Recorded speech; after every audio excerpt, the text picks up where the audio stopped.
Hi, it's Alaska Granny. Summer in Alaska, but it's still been windy, rainy, which I'm glad for the rain because we've had barely any snow last year and we don't want to have forest fires. So while it's fun if summer can be sunny and warmer, fleece is your friend if you're coming to Alaska in the summertime. Make sure that you pack layers because you never know what the weather's going to be. I have food in my pantry that needs to be rotated, so I have a very simple recipe for macaroni with tomatoes. You only need a few ingredients and one pot, and we can get this going in a jiffy.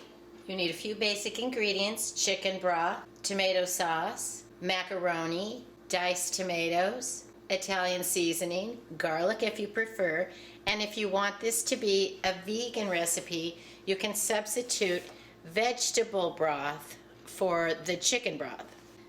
And you can always use bouillon if you don't have broth. If you've ended up storing your pastas and macaronis into big buckets, bins, or jars, you might want to invest in a scale so that you can then weigh the amount of pasta that you want, which is easy. It's a very easy way to measure it. I bought this Ozeri on Amazon a while ago, and it has been super handy and very efficient and accurate. Turn your burner on high, add your 2 cups of chicken broth, or 1 can, add a cup of tomato sauce, a teaspoon of Italian seasoning, and I like to add an extra sprinkle of garlic.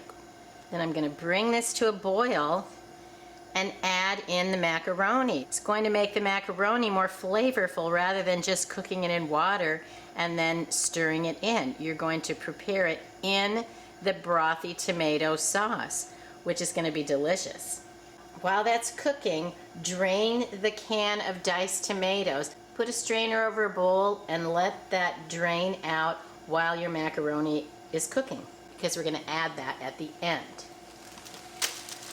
When your mixture comes to a boil, add the macaroni and then cook it until the macaroni is done. I love these one-pot skillets. You just take pantry foods right out of your pantry, stir them together in one pot, and dinner is ready before you know it. This macaroni probably takes about 8 minutes because it's smaller, but depending on the size of your macaroni or any pasta that you want to use, cook it until it's just nicely done. And you'll see it will absorb most of the liquid and it'll be extra delicious. Stir it occasionally so that your pasta or your macaroni doesn't stick to the bottom. This is a kind of meal that you could take all of the ingredients, put them together in a Ziploc bag because they're shelf stable right out of your pantry, and then you could grab the bag out of your pantry and make this meal when you have not a lot of time, not a lot of money. You've got an easy one-pot skillet meal that's in a bag already in your pantry. If you wanted to make a meal in a bag, I found these little boxes at Dollar Tree when I was in the lower 48, and I put my seasonings and spices in these and drop them in the bag with the ingredients that make the meal. Then it's all ready to go. They're all measured out. Just add them in. Look at that. Do you see how the liquid has all been absorbed? The macaroni is done. Time's up. That was easy. Now I'm just going to add in the tomatoes. They're already cooked, so you don't want to stir them in at the very beginning because then they're going to just break apart. And this way they add a little bit of, you have a little bite of tomato. You've got the tomato flavor, but then you also have some nice delicious chunks of tomatoes in your meal. So you just spread it out, and before you know it, it's all heated through.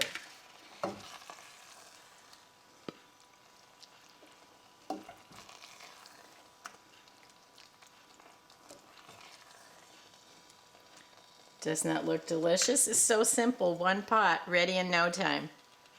You can serve it as is, or I love fresh Parmesan, so I'm topping it with some Parmesan cheese. And if you wanted it in your pantry, maybe you have the shaker kind of, say, shaker cheese that can live in your pantry. And just like that, dinner is ready. Within just a few minutes, for not much money, you can make a meal right out of your pantry and have food on the table to keep yourself going. See if you don't have these ingredients in your prepper pantry, in your food storage stockpile, and rotate some of them. It's important that we use the foods that we store. We don't just stock them away. We want to use, rotate, and replace. And knowing how to make meals with that food can really help us have a better, brighter future. Yum. Let's try it. Let us know in the comments below if you try this recipe and if you have any other ideas how to use up the food in your pantry. I hope you'll like my video, share it. Please subscribe to the Alaska Granny channel.